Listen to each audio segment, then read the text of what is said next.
এই ওকে গাড়িতে তোল। সজীব লুরূপ দৃষ্টিতে অবনীতার দিকে এগিয়ে এসে বলল, থানায় নিয়ে কি হবে, চল আজ রাতে তোর সব শখ আমরা এখানে মিটিয়ে দেব।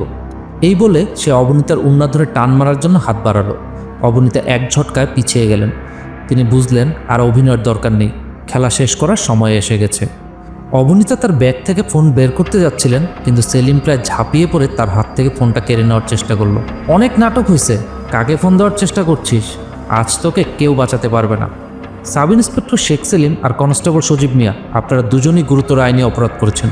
একজন সাধারণ নাগরিককে মাঝরাতে হেনস্থা করা, রেপ করার চেষ্টা এবং ক্ষমতার অপব্যবহার করার অপরাধে আমি আপনাদের বিরুদ্ধে অফিসিয়াল অভিযোগ আনছি।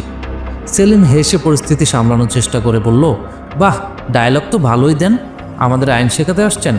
আপনার মতো অনেককে আমরা রোজ দেখি। আমি অবনীতা চৌধুরী, বাংলাদেশে পুলিশ সার্ভিসের একজন সদস্য। আর আমার এই শাড়ির মধ্যে লাগানো ক্যামেরাটা গত 15 মিনিট ধরে আপনাদের প্রতিটি কথা, প্রতিটি হুমকি আর আপনাদের পাশবিকতার জ্যান্ত প্রমাণ রেকর্ড করেছে। কথাটা শেষ হতেই অবনীতা তার শাড়ির মধ্যে লুকানো একটি ছোট্ট বোতামে চাপ দিলেন।